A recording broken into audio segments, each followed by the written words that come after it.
Hey Cameron, how you doing? I thought I'd send you a little message. Looking forward to meeting you and your girlfriend sometime really soon. I don't know if it's your schedule or maybe you're having second thoughts, but I'm hoping that someday we can meet. Um, if you like, I can even come out and see you sometime soon on that, and I think it'd be pretty cool. Cool. um, I thought I'd send you this message also just to kind of give you a little, uh, just kind of tell you how things happened, how we got to this point. Uh, well, back when I met your mom, uh, she was still married to Nathan, but they were going to get a divorce. And they were living in the same house, but they were both still going out. They would go out, different, your mom would go to the club. I don't know where Nathan was going. And that's when she met me at the club. Um, you know, certain things happened. And when she found out she was pregnant, she told me that this was going to be my baby. Not maybe, not what if. And I believed her. And from that point on, I've always knew and I've always wanted to be there. But as time started coming by, because your mom's a few years older than me, and I think at the time she didn't think I would be maybe responsible enough to be a father or something. I'm not exactly sure how or why, but later on, as the the closer she got to having you, the more she kept saying things like, "Well, maybe," until the day you were born. She said, "He's not. You're not my son."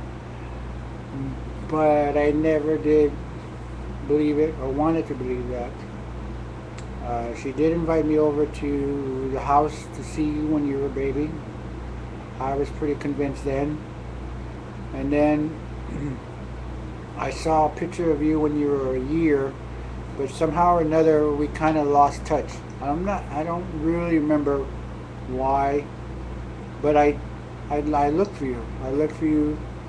I tried to find your mom's number. I think this is when she got married with Greg.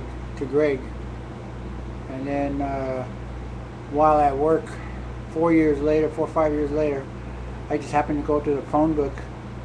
And you know how many Greg Garcias there are? There's a lot of Gregs. And I actually got lucky because she picked up the phone. And we had a conversation. And she was like, "Well, you know what? I think he very much might be yours because he doesn't look like his sisters." And I was like, "Okay, so what do you want to do about it?" She said, "Well, why don't we meet at Shakey's? You come down, bring a picture of you when you were young, and I'll bring him down." I said, "Okay." So when I walked into the Shakey's, I saw you, and I was like, "Oh my God." He said, "You so look like me at that age." And your mom looked at me like, "What?" And I showed her the picture, and that's when she was like, "Oh wow." We're talking twins here practically. And that was the day that she gave me a picture of you that I have, and I have it on my Facebook too. She also allowed us to come and watch you play baseball at, I think it was at Duarte Park, one game. She brought you over to a bowling, Christina, who you know, and my nephew and my other son were bowling in a league, and she brought you down, and you actually bowled with them that day. And it was so funny because Christina couldn't stay away from you. She was like so glued to you. But my aunt was there who used to babysit me, and she didn't know who you were. But she comes up to me and tells me, "You know, I don't know who that boy is, but he looks just like you when you were little." Well, shortly after that, I think your mom must have changed her number or something because I lost touch with you and her again. And I don't know if it freaked her out or whatever, because my part of the family is very close. We do a lot of things together. You know, they don't get any closer than this side of the family. And we all wanted to be there and wanted to have you in our life, but things happen. So from the time you were 4 or 5 up until you were about 21, I looked everywhere for you.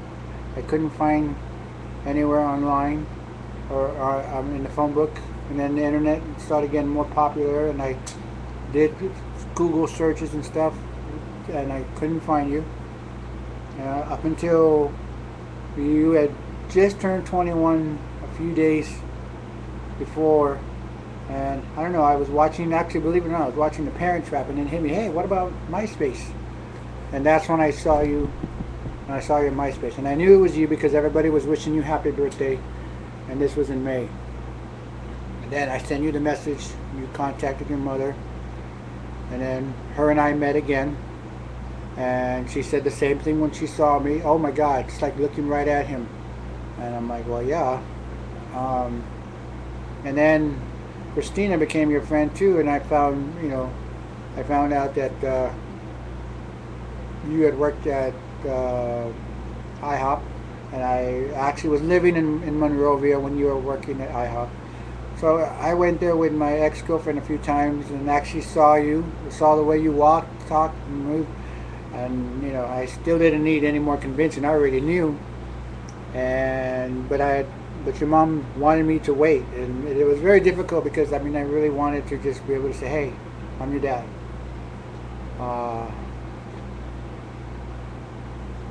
And a couple of times, one time you even actually talked to me. We were just little small talk while you were busting tables, and I was really excited and kind of sad at the same time because I couldn't tell you who I was.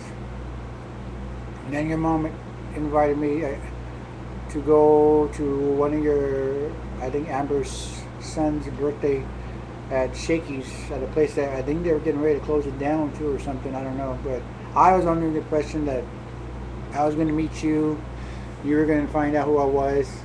And before that your mom had told me we were going to meet at the bowling alley, but I think she changed her mind. She got scared. I think she said your sisters got mad at her.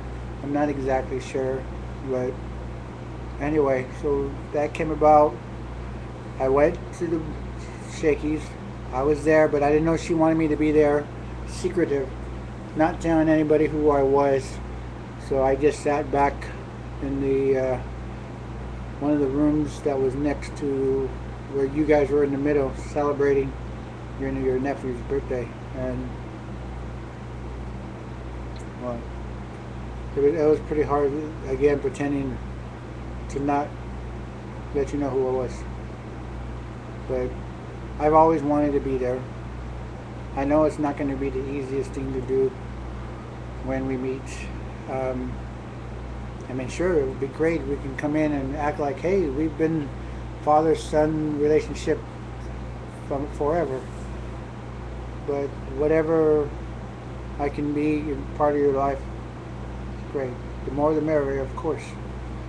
I'm not here to replace anybody. I don't want you to feel like, oh, this is my dad or that's my dad or whatever. You know, there's nothing wrong with having a couple of dads. I have one of the greatest stepdads, and I didn't like him when I first met him either.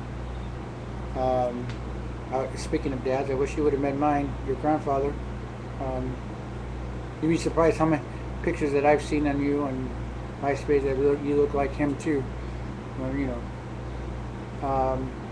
So I know your sister is kind of anxious to meet you, but again, she's kind of shy.